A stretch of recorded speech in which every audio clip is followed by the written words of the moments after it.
নমস্কাৰ, মোৰ নাম আজ্ঞাছা চেতিয়া। মই আবৃত্তি কৰিবলৈ লোৱা কবিতাটিৰ নাম হৈছে মায়েৰ পিঠা। কবি মিত্ৰদেৱ মহন্ত।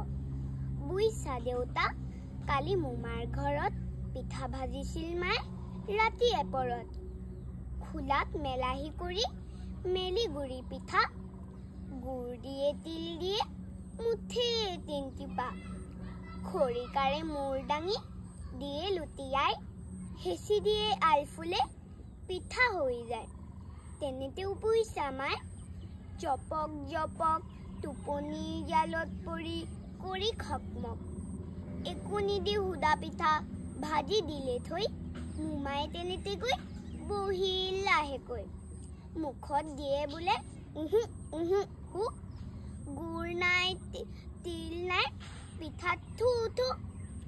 উঠিল বুইছা হাঁহি মোৰ খিলখিল, নকলো মোমাক কিয় নাই গুৰ দিল। ক'লে জানো মায়ে বাৰু পাব মোক ভাল, কাৰ বাৰু টোপনিৰ নাই আহুকাল। ধন্যবাদ।